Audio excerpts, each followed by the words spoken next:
여러분 저는 모르는 게 참 많이 있습니다만 그중에 명품을 잘 모릅니다. 명품을 잘 모르고 그리고 이게 명품인가 저게 명품인가 하는 것들 누가 알려주면 그게 명품이구나 그렇게 아는 정도에 불과한 그런 아주 짧은 지식만이 있을 뿐입니다. 그런데 사람들이 명품에 왜 그렇게 매료되는가 하는 것을 질문을 한다면 사람들이 그 명품이라는 것에 그래도 매력을 느끼는 이유가 있다면 세월이 흘러도 변하지 않고 그 품질과 가치를 지니고 있기 때문일 겁니다. 사장이 바뀌고 그리고 만드는 직원도 바뀌고 만드는 장소도 바뀌고 표지나 디자인은 세월에 따라서 바뀌어질지언정 그 품질과 가치는 세월이 흘러도 변하지가 않는 것이죠. 그래서 그 명성을 이어가기 위해서 끊임없이 변화하고 진화하고 하는 것이 명품의 특징일 겁니다. 여러분 변화를 만약에 정의를 내리라고 한다면 저는 이 명품에 관한 이야기를 통해서 변화는 이거야 이렇게 말씀할 수 있을 겁니다. 그런데 거기에 글자 하나를 좀 바꾸어서 변질이라고 한다면 조금 다르겠죠. 이 맛있는 음식이 굉장히 맛있는 음식이 겉으로는 윤기가 있고 번지름하다 하더라도 그것이 오래되어서 먹을 때의 맛이라든지 냄새가 변한 것을 느끼면 우리는 그 음식을 먹기를 주저합니다. 그리고 조금 더 서슴지 않고 그거를 쓰레기통에 버리게 되지요. 왜 그럴까? 그 음식이 변화가 아니라 변질되었기 때문에 그렇습니다. 만일 절 보고 변화와 변질의 차이가 뭐냐고 묻는다면 이 두 가지, 하나는 명품, 하나는 음식을 들어서 이 명품은 끊임없이 변화하지만 이 음식은 변질되면 못 먹습니다 하는 이야기를 들어서 이 변화와 변질에 관한 이야기를 종종 합니다. 우리 지난 시간에 사사기 네 번째 시간으로 온니엘에 대해서 살펴봤습니다. 근데 오늘 우리가 두 번째 사사라고 할 수 있는 이 에웃에 관한 이야기는 온니엘과 다른 그러한 면이 있어서 조금 차이를 가지고 이야기를 해보고자 합니다. 이스라엘 백성들이 온니엘이 사사로 있을 동안에는 이 사사란 말이 영어 성경에는 저지스라고 되어 있고 히브리 말 성경은 샤파트 이렇게 되어 있고 쇼페트 혹은 샤파트 이렇게 되어 있는데 이 말의 의미는 재판관 혹은 이 리더 혹은 왕 혹은 제사장 이것을 다 뭉뚱그려서 쓰는 말이 이 사사라고 하는 말입니다. 그래서 이 사사 그러면 어렵게 생각할 것이 아니라 그냥 재판관 혹은 그 나라의 리더, 영적 지도자 이렇게 생각하시면 되는데 이 사사가 온전하지는 않습니다. 여러 가지 연약한 모습을 많이 보이기도 하는데 그 중에 우리가 지난주에 봤었던 온니엘이라고 하는 사사만큼은 그래도 첫 번 사사의 이름을 나타내는 그 사사라서 그런지 참 거기에 본이 되고 우리가 흠모할 만한 면이 있었던 사람이었습니다. 근데 우리가 오늘 살펴볼 에웃은 지난번에 우리가 보았었던 온니엘과는 약간 차이가 있는데 온니엘이 죽고 나서 이스라엘 백성들이 죄악에 빠지게 됩니다. 그러니 하나님이 가만히 있으실 리가 없죠. 그래서 모압이라고 하는 나라를 통하여서 이스라엘에게 심판을 내리십니다. 그 이유에 대해서 성경은 이렇게 말합니다. 하나님이 모압 족속을 강성하게 하셔서 이스라엘 백성들을 이기게 하셨다. 여러분 이 말씀을 자세히 한번 뜯어보시죠. 하나님이 모압 족속을 아주 강성하게 하셔서 강하게 하셔서 힘이 있게 하셔서 탱크라든지 이런 무기를 많이 살 수 있도록 그렇게 재정적으로 풍부하게 해주셔서 이스라엘 백성들을 처참하게 무너뜨리셨다. 아주 아무것도 남지 않을 만큼 무너뜨리셨다라고 말씀하고 있는 듯한 그런 내용입니다. 우리는 이 부분에서 흔히 이런 질문을 하죠. 하나님이 이스라엘 백성들로 하여금 그렇게 울부짖게 할 만큼 괴롭게 하실 만큼 그런 분이실까 하는 그런 질문입니다. 여러분 내 자녀가 잘못하면 부모님들이 여기에 대해서 혼을 내죠. 그런데 다른 사람이 자녀에 대해서 혼을 내는 거는 내 자녀가 잘못했음에도 불구하고 그렇게 썩 유쾌한 일은 아니에요. 내가 혼을 낼지언정 다른 사람이 내 자녀를 혼을 내는 것에 대해서 부모님들 아마 인지상정일 겁니다. 누구도 기뻐하지 않을걸요. 그런데 오늘 여기 본문에 보면 하나님이 이스라엘 백성들이 죄 지었다고 그래서 그들을 혼내키기 위해서 모압 족속에게 탱크도 주시고 무기도 주시고 그래서 강성하게 하셔서 그래서 이스라엘 백성들을 이기게 하셨다. 하나님이 과연 그런 하나님일까? 하나님이 과연 그렇게 심판하시기를 원하시고 때로는 우리가 잘못한 것에 대해서 요목조목 이렇게 밝히신 하나님이실까? 라고 하면서 신앙의 회의감을 느끼고 하나님을 우리가 이해하는 데 있어서 또 하나의 걸림돌로 생각하는 분들이 있습니다. 여러분, 그런데 성경에서 일괄되게 말씀하는 내용이 하나가 있습니다. 우리가 뭔가 잘못을 행하고 그리고 온전하지 못한 길로 가고 있을 때에 그때 하나님이 우리를 그냥 내버려 두시는 것이 아니라 하나님이 개입하셔서 야, 너 이거 잘못된 삶이야, 너 그렇게 살면 안 돼 라고 하시면서 구체적으로 우리 삶에 개입하는 것을 일컬어서 성경은 이것을 저주받은 인생이라고 말하지 않고 복된 인생이라고 말합니다. 복된 인생이라고 말합니다. 여러분 보세요.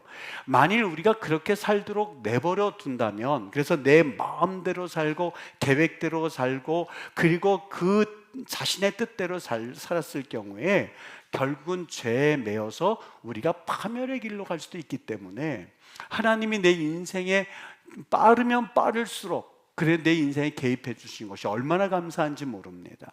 만일 그렇게 개입해 주시지 않았다면 오늘 이 자리에서 하나님을 바라보면서 찬양하고 그리고 하나님 앞에 영광 돌 수 있는 사람들이 그렇게 많지는 않을 겁니다. 벌써 끝났을걸요. 그나마 하나님이 개입해 주셔서 너 그렇게 살면 안 되지, 모압을 통해서 모압의 에글론 왕을 통해서 경제를 통해서 그리고 내 사업을 통해서 내 자녀를 통해서 그리고 내 기도 제목을 통해서 아, 기도 안 하면 안 되는구나, 나 기도 없고 살 수밖에 없구나, 그래도 내가 하나님을 의지하겠구나 하는 것을 깨닫게 해주신 것에 감사할 수 있어야 돼요. 그걸 복된 인생이라고 성경은 말합니다. 모압에 의해서 심판을 당하는 상황 가운데서 하나님이 베냐민 출신의 에훗을 사사로 하나님이 등장을 시키셨어요. 그런데 이 에훗이라고 하는 인물은 지난주에 보았었던 온니엘이라는 인물과는 전혀 다른 인물이었었어요. 여러분, 그래도 이스라엘 백성은 영적 지도자거든요. 근데 이 지도자가 수행원들, 즉 공무를 메고 온 사람들과 한 무리가 이 모압의 에글론 왕에게 공물을 바치러 갑니다. 그들의 공물을 드리는 거예요. 여러분, 힘이 없으니까 공물을 바치죠. 그런데 그 당시 이스라엘 백성들이 모압 왕 에글론에 공물을 바친다는 것은 조금 또 다른 의미가 있었어요. 성경에서 그것을 우리에게 정확하게 말씀하고 있는데, 공물을 바친다 할 때에 그 바친다라고 하는 그 용어가 하나님께 제사를 드린다 하는 말과 똑같은 용어로 되어 있다는 사실이에요. 무엇을 말씀하고 있었던 것일까? 그 당시 모압 왕 에글론은 그 나라의 신이었었고 그 모압 왕이 섬기는 신은 그모스 신이었습니다. 그러니까 그들이 곡물을 가져와서 왕에게 바친다라고 하는 그 의미 가운데는 내가 그렇게 힘이 많은 당신은 물론이요 당신이 섬기는 신에게 내가 제사를 드린다라는 마음으로 하나님 앞에 나아갔던 이스라엘 백성들이 바로 모압 왕 에글론이 섬기는 그모스 신에게 나갔다는 말과 동일한 의미였거든요. 다시 말하면 우상 숭배하고 있는, 공식적으로 이스라엘의 지도자가 우상 숭배하고 있는 모습을 그려주고 있었던 겁니다. 여러분, 참 기가 막힌 현실이죠. 이스라엘 백성들이 가는 것도 분통이 터질 일인데 하나님이 그래도 사사라고 세워준 그 에훗이 이스라엘 백성들을 대표해서 그래서 세상의 가장 화려한 곳에 고개를 조아리고 거기에 머리를 숙인다. 여러분, 그 영화에 보면 그 참 그래도 좀 인상 깊은 말이 있어요. 우리가 돈이 없지 가오가 없냐 그래가면서 이쭉 나가는 걸 보면 가오란 말을 잘 모르긴 하겠지만 하여튼 뭔가 멋있게 들려요. 그렇지, 우리가 세상에 아무것도 없어도 가오는 잡아야지는 말처럼 들렸어요. 여러분, 이스라엘 백성들이 힘은 없고 지금 그 모압 왕 에글론에게 굴복은 할지언정 그 그모스 신에게 하나님을 섬겼던 백성들이 거기에 고개를 숙인다? 잘 상상이 가지를 않습니다. 그것도 영적 지도자가 가오도 없이 거기서 고개를 숙인다? 여러분, 그들이 거기에 공물을 바치고 나서 다시 이스라엘로 돌아가는 길에 무슨 일이 있었냐면 그들을 돌려보내고 그리고 에훗은 다시 모압 왕 에글론에게 돌아갑니다. 그게 바로 3장 18절과 19절의 내용인데 우리가 12절부터 30절까지 다 본문을 읽었어야 되는데 오늘 우리 사사기 3장 18절 19절은 우리 한번 같이 읽어보도록 하겠습니다. 18절입니다. 시작. 곡물 바치기를 마친 후에 곡물을 메고 온 자들을 보내고 자기는 길갈 근처 돌 뜨는 곳에서부터 돌아와서 이르되 왕이여 내가 은밀한 일을 왕에게 아뢰려 하나이다 하니 왕이 명령하여 조용히 하라 하매 모셔 선 자들이 다 물러간지라 이렇게 말합니다. 그리고 나서 신하들이 물러가 있을 때 에훗이 바로 칼로 모압 왕을 죽이는 장면이 이어지고 있거든요. 여러분, 이 말씀을 보세요. 에훗이 곡물을 바치기를 마친 후에 곡물을 메고 온 자기의 수행원들을 보냈다. 어디로 보냈죠? 다시 이스라엘로 보내고 나서 자기는 누구를 말합니까? 에훗은 길갈 근처 돌 뜨는 곳에서부터 돌아와서 모압 왕 에글론에 가서는 조용히 들을 말씀이 있습니다. 뭔데? 너희들 다 물러가 있어봐. 뭔데? 했을 때 그때 죽이고 모압 왕을 살해하고 나서는 이스라엘 백성들을 구원한다는 이야기가 펼쳐져 있습니다. 여러분, 이 이야기를 들으면서 한 가지, 성경은 지명을 쓴다든지 어떤 이야기를 할 때 굉장히 세심하게 그 성경의 맥락을 아주 조심스럽게 하나하나 우리가 그 사실을 알기를 원하는 마음에서 써놓는 경우가 대부분이거든요. 그래서 성경을 살필 때에 자세히 살펴라 라는 말을 그래서 합니다. 여기 애굽 왕으로 돌아갈 때에 어디에서 돌이켰다고 성경은 말씀하고 있냐면 에훗은 길갈 근처 돌 뜨는 곳에서부터 돌아와서 그래서 그들이 갑니다. 아니, 길을 가다 보니까 길갈 근처에 돌 뜨는 곳이 있었던 거예요. 거기에서 자기의 수행원들은 돌려보내고 그리고 이 에훗은 모압 왕에 갔던 것이죠. 여러분, 여기 돌 뜨는 곳이라고 되어 있는데 누가 한번 답해 주셨으면 좋겠어요. 성경에 길갈 근처 돌 뜨는 곳에 돌이켰다고 하는데 돌 뜨는 곳이 어딘가요? 돌 뜨는 곳, 여기 이렇게 봤을 때 돌 뜨는 곳에 했을 때 탁 우리가 이 스치는 이미지가 뭔가요? 돌 뜨는 게 뭔가요? 그렇죠, 그런 거겠죠? 돌 뜬다라고 그러는 말을 지금도 쓰나요? 돌 뜬다? 네? 뭐 할 때요? 네. 여러 가지 의미가 있는 것 같아요. 맞아요. 권사님도 그렇고 장도 그렇고 아마 이 돌 뜬다라는 말을 우리 일반적으로 쓸 때 여기 어떤 주석가들은 채석장이라고 주석을 해놨더라고요. 채석장. 돌을 뜬다 할 때 돌을 떠서 뭘 어떻게 하는 모양이에요. 그러면 이거를 일반 어떤 주석가들은 길갈 근처 채석장에서 돌이켰다고 그러는데 굳이 이 채석장이란 말을 왜 썼을까 해서 그걸 원문으로 살펴봤어요. 뭐라고 돼 있냐면 하프살림이라고 돼 있어요. 그거를 돌 뜨는 곳이라고 번역을 했는데 여러분, 팥살이라고 하는 것이 돌에 새긴다라는 말을 하고 있거든요. 근데 이것을 신명기에서 언제 사용했냐면 아무 형상이든지 만들지 말고 우상을 만들지 말고 할 때에 이 펫셀이란 말을 썼는데 예전에는 우상을 만들 때에 돌이 있으면 돌을 파가지고 그 돌 사이에서 문형을 만드는 거예요. 예를 들어서 여신 같은 걸 만들려고 그러면 이 돌을 파가지고 겉으로 여신이 나올 수 있도록 그렇게 문형을 만들었더라고요. 그걸 일컬어서 팥살 혹은 펫셀이라고 그래요. 그러니까 이 말씀은 자기는 길갈 근처, 우리는 직역해서 돌을 새기다 이런 말이긴 맞는데 이 말을 다시 번역한다면 길갈 근처 우상 만드는 곳에서부터 돌이켜서 모압 왕 에글론에게 갔었던 거예요. 여러분, 성경이 그거를 정확하게 우리에게 말해주고 있는 거예요. 어디서 돌이켰다고? 길갈 근처 우상들이 가득한 곳. 길갈 그러면 여러분 금방 생각나는 게 있죠. 길갈 그러면 길갈의 뜻이 수치를 굴러가게 하셨다는 의미에서 여호수아장 우리가 봤을 때 나왔었던 내용인데, 여호수아 4장 20절부터 24절만 우리 읽고 그 다음 이야기 진행하도록 할게요. 한번 보여주시죠. 다 같이 읽죠. 여호수아가 요단에서 가져온 12돌을 어디요? 길갈에 세우고, 그 12돌을 어디서 가져왔냐면 요단강을 건널 때 하나님께서 가져와라, 그래서 한 지파가 하나씩 해서 대표가 가서 돌을 이만한 걸 갖다 쌓아놓은 것이 길갈이었었고, 기억하시나요? 요단강 근처에 돌들이 이렇게 쌓여졌을 겁니다. 그래서 사진까지 상상도로 해서 보여드린 적이 있었어요. 길갈에 세우고 21절 시작.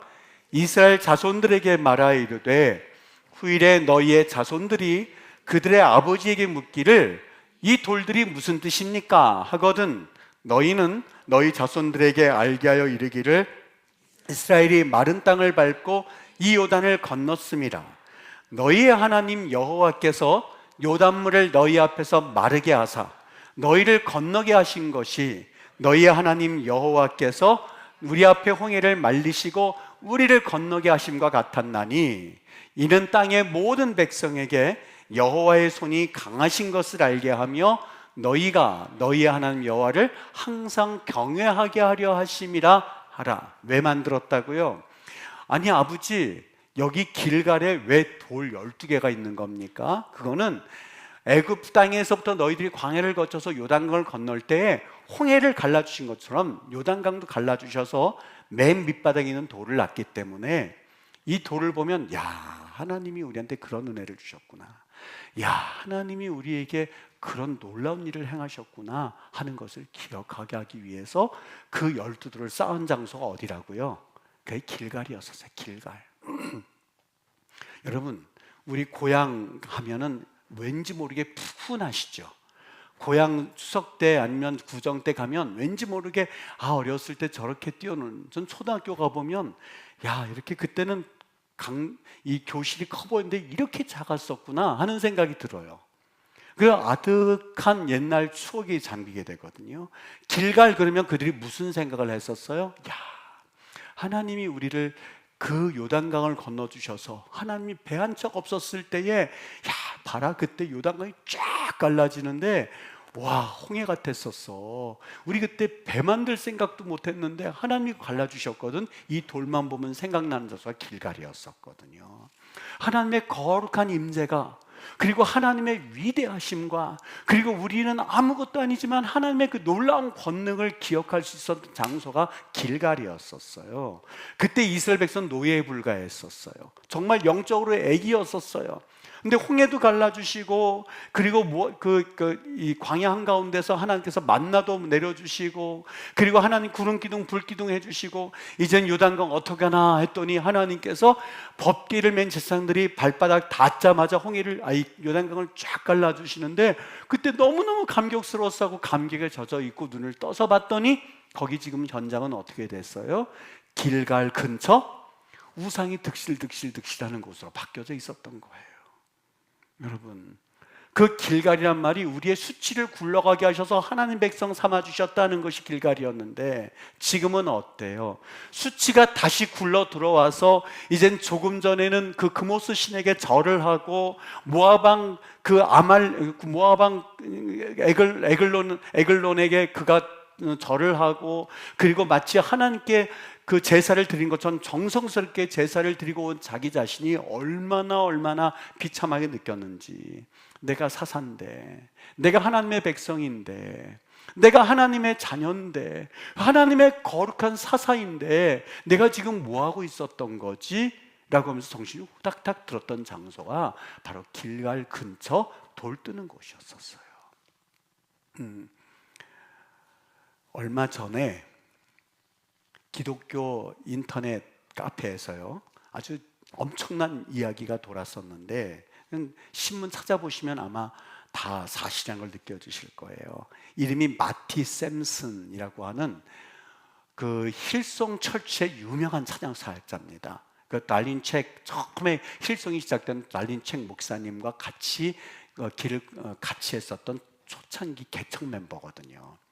처음에는 아무것도 아니었었는데, 아무것도 아니라기보다 그냥 평범한, 그냥 많은 사람들 중에, 찬양하는 사람들 중에 한 명이었다가 아주 일약 힐성이라고 하는 음악의, 기독교 음악의 한 장르를 만드는 기가 막힌 그러한 찬양사였는데, 그때 개척 멤버였었거든요. 이 마티 샘슨이요, 정말 그가 찬양할 때마다 막 역사가 일어나고, 여러분 불렀던 그 마티 샘슨이 불렀던 유명한 그 시신 중에 하나가 뭐냐면, 기억하실걸요? 찬양하세 찬양하세 우리 주님, 가사가 그렇죠? 찬양, 그것만 찬양하세, 그거예요. 여러분 그거 볼 때 또 내가 주님 아시네, 주님은 아시네 하면서 하는 건데요. 여러분 지금도 젊은이들이 그 찬양을 하면서 얼마나 은혜를 받고, 수많은 전 세계 기독교 인구들이 은혜를 받는데, 정작 이 찬양의 주인공이었었던 마티 샘슨은요, 주인공이라고 그러니까 찬양 인도자였던 마티 샘슨은 뭐라고 고백했냐면, 나는 더 이상 크리스찬 아닙니다. 나는 더 이상 크리스찬 아닙니다. 여러분 그 시험 들 때에 뭘 갖고 시험 들었는지 아십니까? 거기에 글 쓴 걸 보세요. 왜 하나님이 계신데 지옥을 만들었냐는 거예요. 정말 쾌쾌 묵은, 그동안 수천 년 동안 기독교에서 그냥 이야기하고 했었던 그런 걸 끄집어내서, 40억 인구인데 이 중에서 얼마나 많은 사람들이 지옥 갈 텐데 하나님이 계시다면 정말 그럴 수 있냐? 라고 하는 정말 우습지도 않은 문제를 가지고 혼자 시험에 들어가지고, 나 기독교는 안 해, 그런 거예요. 하나님이 계시다면 질병, 기근 이런 게 왜 있냐는 거예요. 여러분 그거 가지고 지금 따진다면 시험 안 될 사람 없을걸요? 근데 혼자서 시험 들어가지고요, 뭐라고 그랬냐면, 나는 더 이상 크리스찬 안 해, 나 하나님 더 이상 섬기지 않을래 라고 하면서 그냥 부인해버린, 그게 기독교 인터넷에 한번 나중에 보세요. 마티 샘슨이에요. 마티 샘슨인데 그렇게 하고 넘어져 있는 거예요. 달린 책 목사님, 그 찬양 인도했던 분도 암에 걸려가지고요, 처음에는 하나님 살아계시면 내가 암에 걸리는 거지 라고 했었던 분인데, 지금은 신앙으로 극복하셨는데, 목회자건 아니면 찬양이 그 엄청난 사역자든 그 영향을 받던 사람들은 여전히 하나님을 찬양하고, 그때 주를 고백하고 처음 주께로 도왔던 사람들은 다 하나님 앞에 돌아와서 영광 돌리고 있는데, 정작 그 일을 감당했던 사람들은 뒤에서 나 더 이상 기독교인 안 해 라고 앉아있는 모습들이요, 너무너무 기가 막혀서 저도 그 기사를 유심하게 쳐다봤습니다. 이들이 변질되었었던 이유가 뭘까? 도대체 왜 변질되었던 걸까? 도대체 그 이유가 뭘까? 라는 생각을 한번 해보게 되었죠. 이 동대문에 가서 보면은요, 장난감 도매시장이 엄청납니다. 지금이야 토이알루스 같은 그런 여러 가지 상점들이 있어서 거기에다 갑니다만, 저희 아이들이 이 아기 때만 했었어도 거기 가면은요, 천국이었었어요. 한번 들어가면 그냥 사고 싶은 거 다 안 사도요, 구경만 해도 하루 종일 시간이 가거든요. 너무너무 좋아하는 거예요. 이거 만지다가 그다음 저거 만지면 이거 잊어버리고, 이거 만지고, 이거 만지다가 또 이거 만지고, 그거 만지다가 배고프지? 아이스크림 먹고 가자 그러면 그냥 아무것도 안 사고 나와도 하루가 끝나요. 정말 행복한 장소였었어요. 그런데 그 길을 가는데 조그마한 구멍가게에서 아이가 누워서 막 발버둥을 치는 거예요. 왠가 봤더니 엄마하고 실갱이를 벌리는데, 그 구멍가게에 있는 정말 그 초라한 인형 하나, 손에 쥐면 요만한 인형 하나, 그걸 갖고 싶어가지고 그거 안 주면 안 간다고 발버둥을 치고, 엄마는 조금만 가면 저기 도매시장, 도매 같은 거기에 가면 기가 막힌 양들이 거기에 가자고 질질 끌려가는데, 아이는 자기는 필요 없다 이거예요. 이것만 있으면 자기는 인생이 행복할 테니까 이거 내놓으라 하면서 그 길에서 누워가지고요, 완전히 길을 쓸고 있더라고요. 왜 그랬을까? 여러분 그 아이가 왜 그랬을까요? 여러분 도매시장에 있었던, 도매 가게에 있었던 그 인형의 가치를 한 번도 맛보지 못했으니 그 구멍가게에 있는 인형의 욕심을 버릴 수가 없었던 거예요. 만일 도매점에 있는 그 인형의 그 모든 엄청난 장난감들의 그 가치를 아는 순간에, 그걸 보는 순간 구멍가게에 대한 욕심은 버릴 수 있는 법이거든요. 만일 이 이 점에 있는 이 인형의 모든 가치를 아는 아이가 이 구멍가게 때문에 이거를 버릴 일은 없을 텐데, 이걸 보지 못했기 때문에 가자고 해도 그거를 보지 못한 이상 가지 못하고 있는 거죠. 여러분, 신앙이 변질되지 않고 끝까지 가기 위해서는요, 예수 믿고 사는 맛을 우리가 알아야 됩니다. 하나님이 또한 예수님이 우리에게 주신 그 진정한 신앙의 맛을, 하나님의 영적인 맛을 알게 되면 그때는 물질, 돈, 명예, 권력, 이것은 하나의 소매점에 있는 작은 인형에 불과한 거거든요. 물론 그것도 맛이 있어요. 그러니까 그 아이가 그걸 붙잡고 놓지를 않는 거죠. 그런데 하나님 말씀에 대한 맛을 알게 되면 사도 바울의 표현대로 그거는 정말 이 구멍가게에 있는 인형들은요, 배설물 같아지는 법이거든요. 세상에 자기의 모든 자랑을 이 사도 바울은 배설물처럼 여겼다고 돼 있어요. 왜 그랬을까? 그는 말해요. 내게 있어서 예수 그리스도를 아는 지식이 가장 고상하다는 것을 그는 깨달았기 때문에 그는 이 구멍가게에 있는 인형들을 버릴 수 있었고 배설물로 여길 수 있었던 거예요. 여러분, 우리가 끝까지 가기 위해서는요, 하나님의 이 맛을 우리는 꼭 맛을 보셔야만 해요. 여러분, 참 귀한 분들이에요. 여러분, 한 분 한 분들마다 얼마나 귀한지 몰라요. 왜요? 구원의 은혜를 경험하고 누군가는 복음을 들어서 그래서 하나님 앞에 이렇게 믿음의 길을 걷는 것이 얼마나 감사한지 몰라요. 그런데 더 중요한 것이 하나가 있거든요. 뭐냐? 처음에 내가 예수 믿은 것이 1차 하나님의 은혜였다면 이제 그것이 20년, 30년, 40년을 거쳐서 마지막까지 그 첫사랑을 유지하는 그것만큼 중요한 게 없거든요. 마귀들은요, 우리가 모태신앙 그거 그냥 내버려둬요. 아무것도 아니에요. 왜요? 모태신앙 좋아, 유아세례 받아, 청소년 세례 받아. 너희들 있지, 청소년만 가봐. 내가 걔네들한테 줄 수 있는 무기가 얼마나 많은지 알아? 밤새도록 할 수 있는 게임, 주일날 건너뛸 수 있는 세상의 그 맛, 그리고 세상에 그 좋은 것들이 얼마나 많은 줄 알아? 그때 잘 넘겼어요? 좋아. 아직도 나는 40년, 50년, 60년의 세월이 있거든. 조금 있으면 너희들 그 대학이라고 하는 그 관문 때문에 너희들이 그 모든 것을 다 저버릴 수 있는 그런 무기가 나한테는 있거든. 결혼? 조금 있으면 돈, 조금 있으면 명예, 그리고 집, 자동차, 이런 것 때문에, 핸드폰 이런 것 때문에 내가 세상에 그 구멍가게의 맛이 얼마나 많은데 도매시장까지 너희들은 갈 수가 없거든. 소규모의 그런 자잘자잘하는 그런 구멍가게를 많이 만들어 놓은 거예요.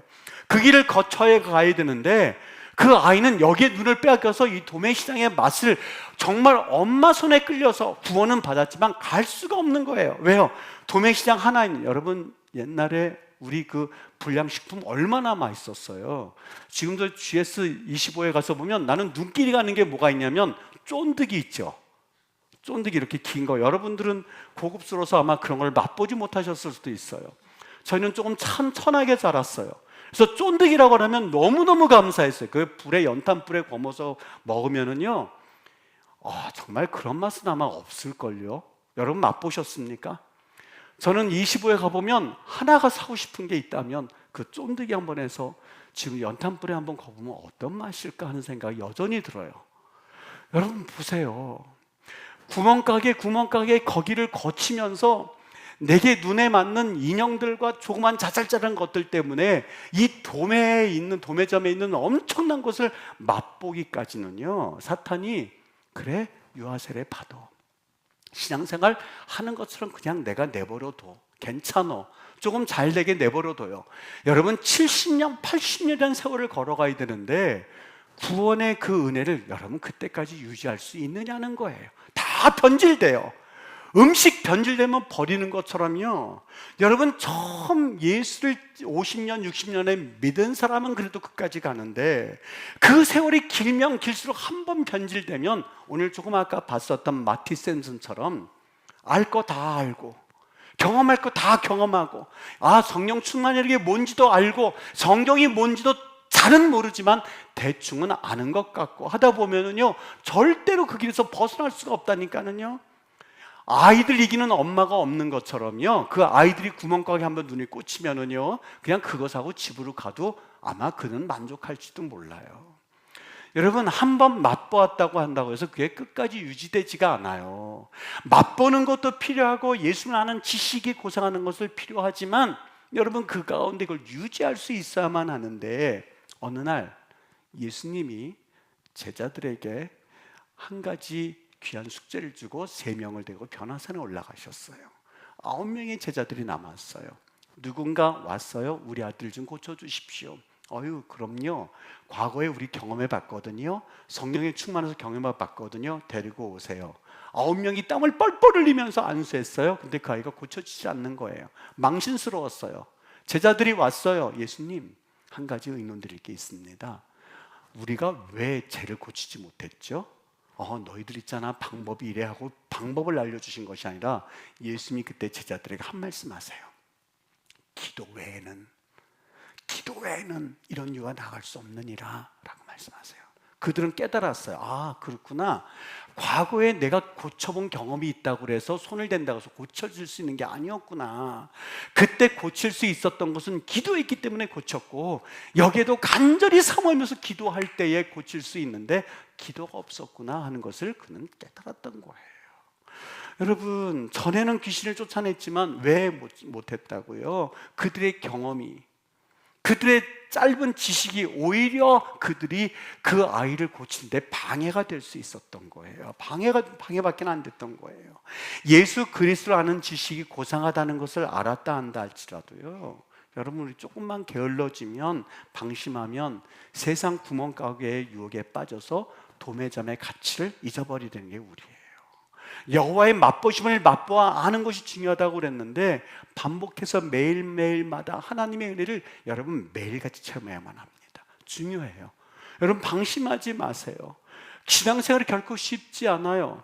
누군가는 밤에 다 즐기고 있고 영화 보고 있고 편안하게 집에서 쉬고 있을 때에 아니지, 하나님 앞에 그래도 기도해야지 하고 홀로 찾아와서 하나님 앞에 기도하는 거 쉽지 않아요. 누구는 새벽에 다 잠자고 싶지 않을까요? 다 잠자고 싶죠. 그때 일어나 보세요. 정말 몸은 마치 시체를 잃은 것처럼 얼마나 무거운지 몰라요. 그럼에도 불구하고 기도해야 살지 엉금엉금 기어서 올라오는 것 여러분 쉽다고 생각하세요? 아니요, 결코 쉽지 않아. 예배 시간 지키고 하나님 앞에 말씀 보고 묵상하고 하는 것 결코 쉽지가 않아요. 그런데 여러분, 그 시간을 하나님 앞에 끝까지 70년 80년, 90년 가지고 간다는 거, 모태신앙에서부터 그때까지 가지고 간다는 것, 여러분, 그거 결코 쉽지가 않습니다. 제일 크게 쓰임받았던 하나님의 사람들은요, 목회자가 때로는 타락하는 것, 그래서 그래요. 여러분, 달린 책과 같은 그 사역자들로 넘어지고 잠시 물론 다시 회복이 되셨지만, 넘어진다고 생각한다면 하물며 우리는요, 그 세계를 들어가 보지 못한 우리는 넘어지는 것은 일도 아니죠. 왜 넘어질까? 작은 자잘자잘한 구멍가게, 명예, 권세, 세상적인 거래도 맛있거든요. 그거 맛있거든요. 근데 참 신앙이 주는 그 맛을 경험하고 보기 전까지는요, 여기에 폭 빠져서 사실상 우리가 구원받았다고는 하지만 그 삶을 사는 것이 거의 불가능에 가깝습니다. 끝까지 붙잡으셔야 돼요. 그래서 예수님이 십자가를 지시고 올라가실 때에 여인들이 막 울지 않습니까? 주님께서 그들을 보면서 나는 내 고통 때문에 우는 여인들아, 나를 위해서 울지 말고 너희와 너희 자녀를 위해서 울라고 하셨어요. 왜요? 나는 십자가의 고통을 짊어지고 여기 가는 것은 사명이고 기쁨으로 가지만, 육신은 괴롭지만 너희들에게 있어서 정작 중요한 구원의 은혜는 정말 너희 자녀를 위해서 울지 않으면 여러분, 우리 자녀들 살아갈 수가 없어요. 그거 아십니까? 기도를 하는 우리들도 넘어져가지고 매일 하나님 앞에서 그냥 허덕허덕 되는데, 여러분, 그 자녀들이 기도를 합니까? 우리 누군가가 기도를 해줍니까? 중보 기도를 해줍니까? 정말 누구보다도 이 목사가 필요한 것은 기도하는 성도요, 성도가 필요한 것은 기도하는 목회자예요. 그렇지 않으면 이 세상 이길 수가 없어요. 왜요? 너무나 수많은 구멍가게들이 많아서요, 그 대형 도매점에 가기까지는요, 그 70년 80년 결코 쉽지가 않아요. 뭐니 해도 그래도 기도하는 성도들, 금요일 밤이고 그저 기도하고, 이번 주에도 금요 기도할 때요, 끝까지 남아서 이 앞에 그냥 전 서 있었어요. 그저 기도하면서 덜덜덜덜덜 대고 기도하는데 제가 혼자서 고백했어요. 하나님 감사합니다. 이제는 교회마다 기도 소리가 줄어들고 있을 때에 그래도 눈물로 기도하는 성도들이 있고 하나님 앞에 간절한 마음으로 방언하면서 그래도 침 냄새가 튀어나오는 예전의 그 모습을 다시 꿈꿀 수 있게 하셔서 감사합니다 하고 그냥 가만히 서서 하나님 앞에 감사 기도를 했어요. 여러분, 가정 가운데에 자녀를 위해서 기도할 수 있는 어머니가 있다면 행복한 줄 아시고 믿음으로 아멘으로 받아들이시고 여러분 자녀를 위해서 기도해야 돼요. 예수님 위해서도 울진 않지만 이 세대를 향해서 너희와 너희 자녀를 위해서 울라라고 했는데 예배 참석하고 그리고 기도한다고 하는 나도 이렇게 넘어지거늘 예배 한번 참석하지 못한 채 그저 바쁘게 살아가는 이 자녀들이 어떻게 살 수가 있겠어요? 여러분, 저희 어머니가 86세세요 이제. 이제는 뭐 할머니 되셔서 아유 내가 이제 하늘나라 가야지. 그런데 이 목사가 제일 안타까운 게 뭔지 아십니까? 나를 위해서 기도할 수 있는 분이 안 계시면 안 되는데 그거 하나.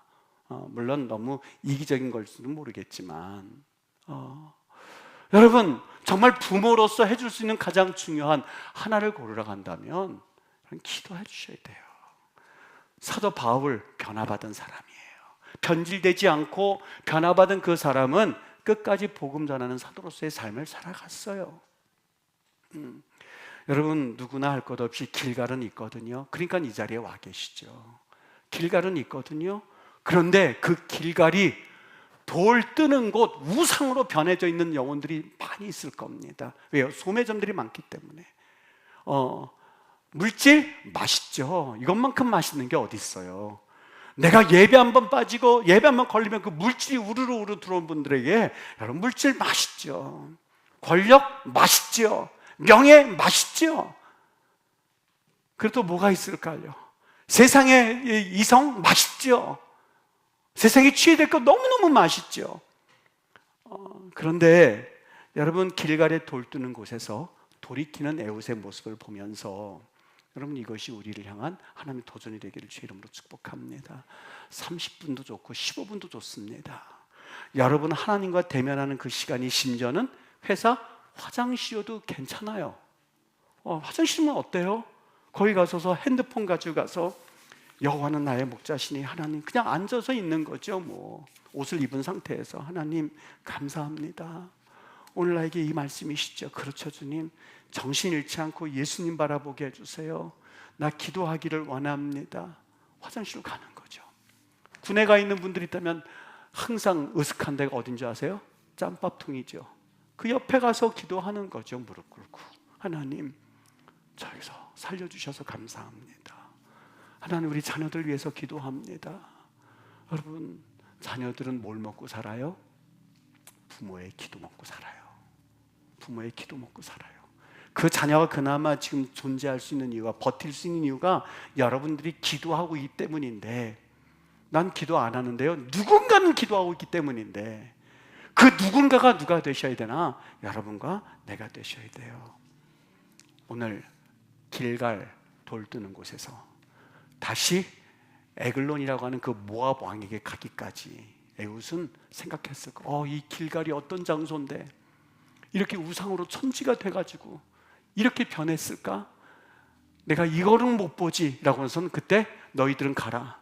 나 혼자 에스더가 해줬던 고백, 죽으면 죽으리라고 해서는 그는 칼을 들고 가서 왼손잡이 에웃이 그때 모압 왕 에글론을 죽였던 사건이 두 번째 사사 이야기입니다. 오늘 이런 역사가 여러분에게 도전이 되어서 한 주간도 주님과 동행하는 그런 은혜의 삶, 성령의 삶, 역사하는 삶, 그리고 자녀들을 살리는 삶. 여러분, 자녀들 죽어요. 정말 절규하고 죽어가고 있어요. 아십니까?